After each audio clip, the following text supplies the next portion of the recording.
In this video, the first thing I'm going to show you is how to make a large pocket. There are two ways that you can make pockets, and this is one that is larger that will allow you to put more things in the pocket. So I have my piece of cardstock. I'm going to cut this down first, and I'm going to cut this at 7 inches. And then the piece that I am going to be putting this on is 8 1/4 inches. So I cut it 7 inches because my pocket is going to be shorter than my page.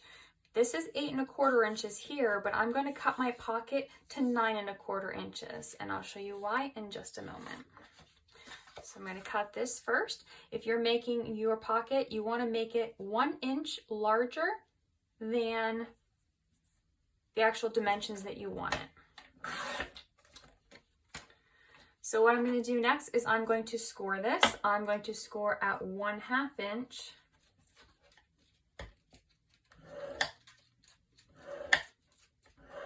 Then I'm going to rotate it 90 degrees, and then I'm going to score again at 1/2 inch. I'm going to rotate it 90 degrees again, and I'm going to score it at 1/2 inch. So now on 3 sides, there should be a 1/2 inch score lines. One side will not have a score line. Next, what I'm going to do is take my scissors and I'm going to cut diagonally right across the corner here. Again, cutting diagonally right into that X so that I'm cutting out these corners here. And then I'm going to fold on the score lines.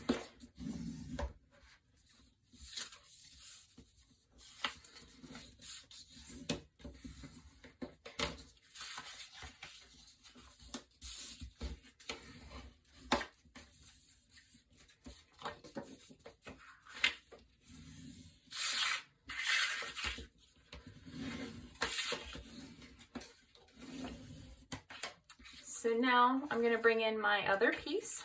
So this is going to sit on here just like this. And because there are these flaps, it's going to be a pocket that's easier to slide more things. If we don't have these flaps, when we glue it down, the pocket is tighter. And sometimes that is helpful, and I do that a lot, but sometimes I want really deep pockets too that I can stick a photo mat or a booklet in. So I am going to actually flip this over. And before I glue this down, I'm going to miter these corners here at the top. It'll make it easier to get things in and out of this pocket. Then what I'm going to do, actually going to refold this, it didn't quite fold straight. Next, what I'm going to do is glue my pocket on. So what I'm going to do is make sure to add glue on these 3 tabs here. And then I'm going to line it up on the edges to make sure that it's nice and straight. We want to make sure that it doesn't have too much space in the pocket of a gap, but we want to make sure that there is a little bit of room so we can slide things in it. So once I have my glue on this, I'm going to line it up with this side, and then making sure that the bottom and the top are also lined up. I'm going to take my bone folder and just smooth this down.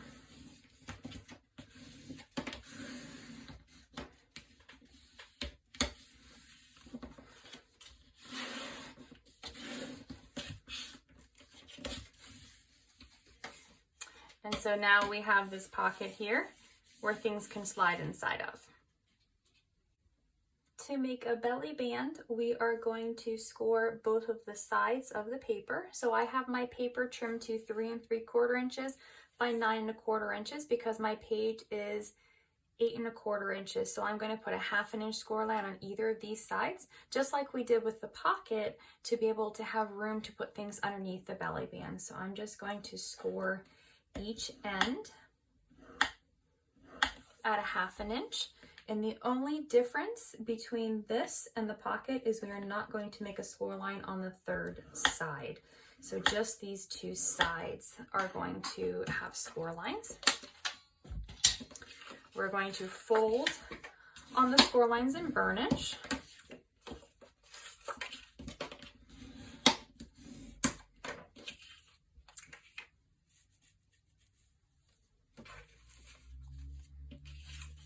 And then we're going to add our belly band into the center of the page. When you place the belly band, you can place it horizontally so that things tuck in from the top, or you can place it vertically so that things tuck in from the side. It really just depends on what you want to do. The advantage of having it vertical is that things don't tend to fall and slip out of the book as easily, because usually they'll slip right into the spine if they go anywhere. Whenever they are like this and they are horizontally, sometimes they can slip out the bottom of the book, so it can be really helpful to have something to stop them. So here I will have two flaps that will be up whenever the book is closed, so that will stop anything from falling out of the book. Sometimes people will put just something little like an embellishment here too, that way it'll kind of catch on that, but just something that you want to pay attention to. So I'm going to glue this into the book next, and whenever I have the tabs on the side, I can slip my decorative paper right behind and underneath those tabs, so it'll be really easy to decorate. If I'm not using these tabs on the side and I just cut my belly band to the same size as the page, it'll be a tighter belly band, but I can't glue the belly band on until I've added my decorative papers. Otherwise, I will not be able to get the paper to cover the entire base of the page, because it'll be covered and you can't slip it under there. So I'm going to just make sure this is nice and tight, again, smoothing it out, making sure that the glue adheres. And I like to keep my pages as flat as I can. And then there is going to be room here to be able to put something in. So that's how you make a belly band. Flaps are one of the most basic elements in making mini albums. They're really simple, but I'm going to show you how to do this in case you're a new beginner and you have no idea where to get started. So I have my cardstock cut to 1/2 inch larger than I want my actual flap to be. So my piece is cut 7.5 inches because I want to make a 1/2 inch score line here. So I want my flap to be 7 inches whenever I have it on my album. Then the length down is actually going to be what I want the page to stay at. So it is 8.25 inches. So what I'm going to do is line this up with a 1/2 inch, and I'm going to score this here.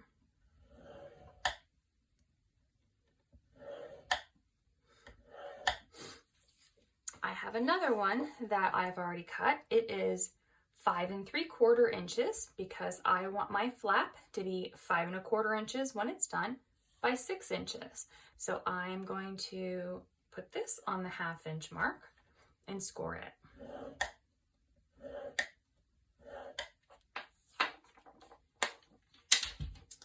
Next, you want to fold on the score lines and burnish these so that it'll lay really flat.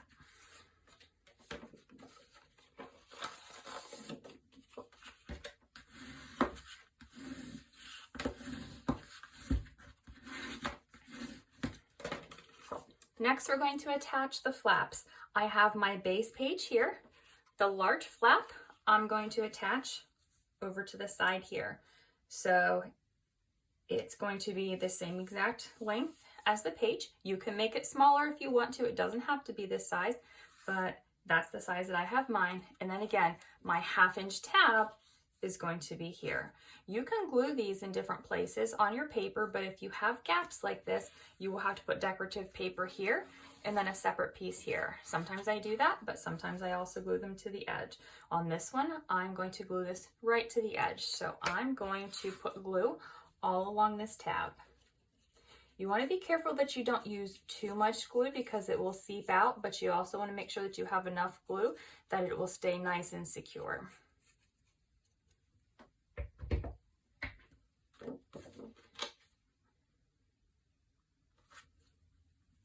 Then you're going to line it up with the edge of the paper and make sure all 3 edges are nice and straight with your page, and then burnish it down. I like to also open it up and burnish it from the back side, just to make sure that this is nice and adhered to my page. Okay. So now we have the first flap on the base of our page. The next thing we're going to do is take the second smaller flap, and we're going to glue this one here on top of this page. So again, we're going to do the same process. If you want, you can measure this so that you have it completely centered. I sometimes will do that, but most of the times I just eyeball it and try to get it as centered as I possibly can. With this one, whenever you flip this tab up, when you add your decorative paper, it will actually hide this tab here so you won't see it because the decorative papers will be over top of it. So I'm going to add this piece on like I just did with the first tab. So we're going to add glue to the entire tab here.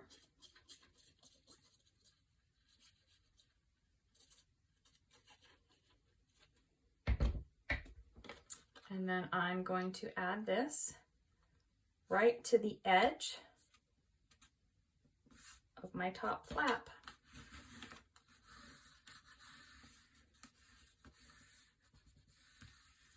I'm going to open this up and burnish it from the inside.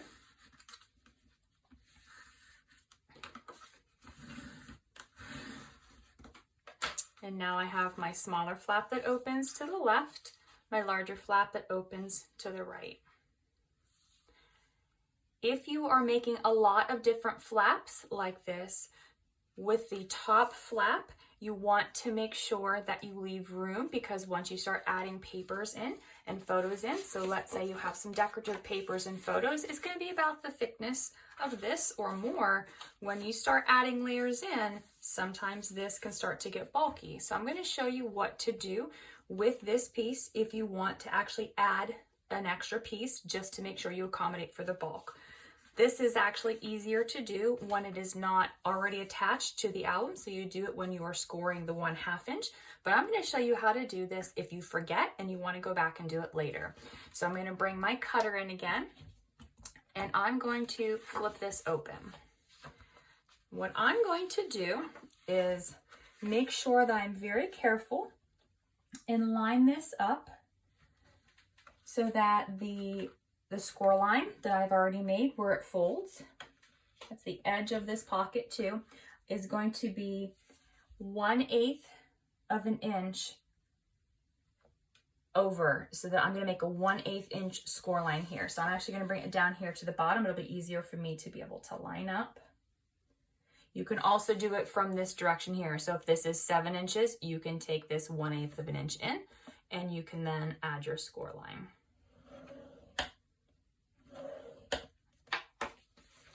Slide this out, and then what I'm going to do is fold this on that 1/8 inch score line. So it's going to form a small gusset to allow all those papers some extra room for when we decorate the inside, especially if we're adding more elements to the inside of the page like I plan to do. That gusset is really helpful. You can also, if you have a lot of bulk on the inside, even go up to 1/4 of an inch, but you want to be really careful because the bigger the gussets you make, the page starts to wobble. So once I have it here, you're going to see, you can see this little teeny tiny gusset here. It's still straight here. When I open it up, there's a small gusset that's going to accommodate those pages. Like I mentioned, it is easier to do before you put it in the actual book. So if you were to do this before you put it in the book, let's pretend like this is the paper that you are going to use to make your flap. You're going to score it at 1/2 of an inch. And then you're going to score it 1/8 of an inch. Then what's much easier, you can just score on these lines, fold them. It's a little bit easier to bend them that way. Score both of them. And then you will have that gusset, you'll see here, already made before you put the flap on. But when you put the flap on this way, you want to make sure that you're only putting glue on the 1/2 inch piece, because if you put glue on the 1/4 inch piece or the 1/8 inch piece too, it's going to glue that down and it won't be a gusset. So if you were to add this one on, you put glue on the 1/2 inch tab, and then you would line this up, and once it's glued on, then you'd be able to fold it on the 1/8 inch gusset and it would look just like this one that we did. So that one's a lot easier to do whenever you aren't doing it already attached, but sometimes if you forget, if you're not sure what you're going to do and then you decide you need the gusset, you have that available to you.